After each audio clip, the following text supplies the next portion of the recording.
तो ये कहानी है बसंतपुरा गांव की। गांव का नाम सुनते ही आपको अपने गांव की याद आ गई होगी, जहां हरे भरे खेत होंगे, बहती नदी होगी, आम के बगीचे होंगे और नीला आसमान होगा। लेकिन बसंतपुरा में ऐसा कुछ भी ना था। गांव की जमीन बंजर थी, जिसके कारण वहां के लोग खेती भी नहीं कर सकते थे। बसंतपुरा में हमेशा अंधेरा छाया रहता था, जिसके कारण आप बसंतपुरा को ब्लैक एंड व्हाइट विलेज भी कह सकते हो। अंधेरे का कारण था गांव में बसा छोटा सा कोयले की खान। लेकिन यही खान वहां के लोगों को जीवन देता था। बसंतपुरा में गांव जैसा कुछ था तो वो थे वहां के भोले भाले लोग, जो खुश थे अपने ब्लैक एंड व्हाइट जीवन से। इस गांव का सबसे जिंदा दिल इंसान था हिम्मत सिंह। हिम्मत सिंह भी दूसरे लोगों की तरह खदान में काम करता। कहने को तो हिम्मत सिंह के परिवार में कोई ना था, लेकिन पूरा गांव ही उसका परिवार था। हिम्मत सिंह बच्चों के साथ खेलता, गांव वालों को चुटकुले सुनाता और जरूरतमंद की मदद करता। जिस दिन हिम्मत सिंह गांव से बाहर जाता, उस दिन गांव में सन्नाटा छा जाता था। बसंतपुरा शहर से बहुत दूर था।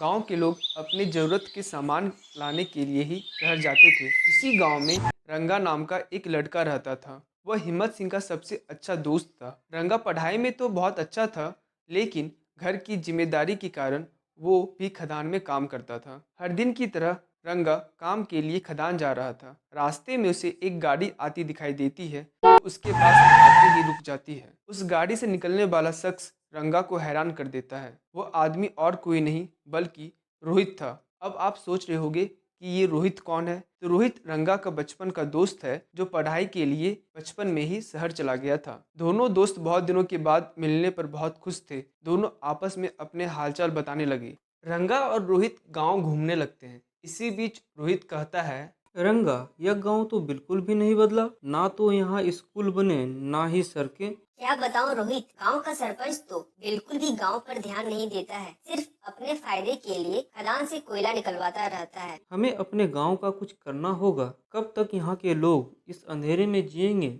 मैं कुछ लोगों को जानता हूँ जो कि हमारे गांव में स्कूल और सड़कें बनवा सकते हैं। ये तो बहुत अच्छा होगा। बातें करते करते रोहित और रंगा खदान पहुंच जाते हैं, जहां हिम्मत सिंह और गांव के सरपंच के बीच लड़ाई हो रही थी। रंगा बीच में जाकर दोनों को शांत करवाता है और रोहित वहां खेल रहे बच्चों को एक साथ बैठाकर कुछ पढ़ाने लगता है। अगली सुबह रोहित बच्चों की पढ़ाई के लिए कुछ चीजें लाने के लिए शहर चला जाता है। इधर हिम्मत सिंह और सरपंच के बीच की लड़ाई कम होने का नाम ही नहीं ले रही थी। सरपंच खदान से अधिक कोयला निकलवाना चाहता था, जिसका हिम्मत सिंह विरोध कर रहा था। रोहित शहर से वापस आता है और गांव के एक पेड़ के नीचे बच्चों को पढ़ाने लगता है। रोहित के आने से गांव में एक अलग ही रौनक आ गई थी। रोहित कहता है कि कुछ दिन में ही कुछ लोग आएंगे जो गांव में स्कूल और तालाब बनवाएंगे। इसी बीच गांव में बहुत ही ज़्यादा बारिश होने लगती है। बहुत ही अधिक बारिश होने के कारण खदान के रास्ते बंद हो जाते हैं। इसी बीच रोहित वापस शहर चला जाता है। बारिश रुकने के बाद खदान में काम करने वाले लोग खदान के रास्ते को ठीक करते हैं। एक सप्ताह बाद बसंतपुरा के लोगों की गाड़ी फिर पटरी पर आ चुकी थी। अब वे लोग फिर से वैसे ही खदान से कोयला निकालते और अपना गुजारा करते। लेकिन एक दिन अचानक से हिम्मत सिंह की तबीयत बहुत ही ज्यादा खराब हो जाती है। उसे सांस लेने में बहुत दिक्कत होने लगती है। शाम तक कुछ और लोगों की तबीयत खराब हो जाती है। गांव वालों को समझ नहीं आ रहा था कि ये क्या हो रहा है। इधर हिम्मत सिंह की तबीयत और बिगड़ती जा रही थी और सरपंच गांव वालों पर ध्यान न देकर कोयला निकलवाने में लगा हुआ था। खदान में काम करने वाले लगभग सभी लोगों की हालत बहुत ही ज्यादा खराब हो चुकी थी, सिवाय सरपंच के आदमी के। लेकिन सरपंच के आदमी भी खदान में काम करने से डर रहे थे। वे काम करने से मना कर रहे थे। इधर हिम्मत सिंह की हालत बहुत ही खराब होती जा रही थी। बसंतपुरा में सन्नाटा पसरा हुआ था और इस सन्नाटे में हिम्मत सिंह की हिम्मत टूट जाती है। हिम्मत सिंह की मौत से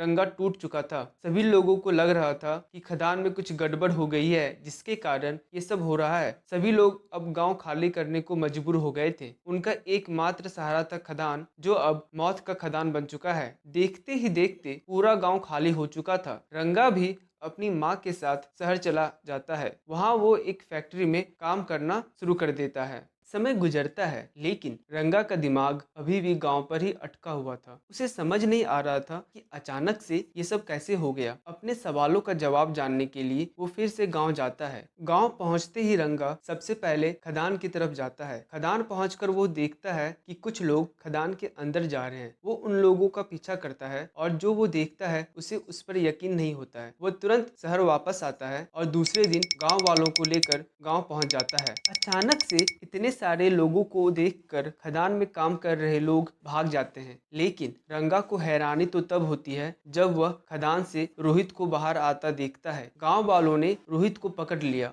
और सच पूछने पर रोहित कहता है कि कहते हैं आज से 20 साल पहले मेरे पिता को खदान में एक हीरा मिला था। उसी हीरे की वजह से हम शहर चले गए। जब मुझे इस बात का पता चला तो और हीरे की तलाश में मैं गांव वापस आया, लेकिन इससे पहले मुझे गांव को खाली करना था। इसीलिए खदान में काम कर रहे लोगों को मैंने एक दवा दे दी जिससे उन्हें सांस लेने में दिक्कत होने लगी और अफवाह फैला दी कि खदान में ही समस्या है। और जैसा मैंने सोचा था, देखते ही देखते पूरा गांव खाली हो गया और मैं हीरे की खोज में लग गया। रंगा ये सब जानकर बहुत ही दुखी हो जाता है। उसे अपने ही दोस्त ने धोखा दे दिया था। गांव वालों ने रोहित को पुलिस के हवाले कर दिया। इधर सरकार ने खदान में रिसर्च करवाया। उन्हें एक बड़ा हीरे का भंडार मिलता है।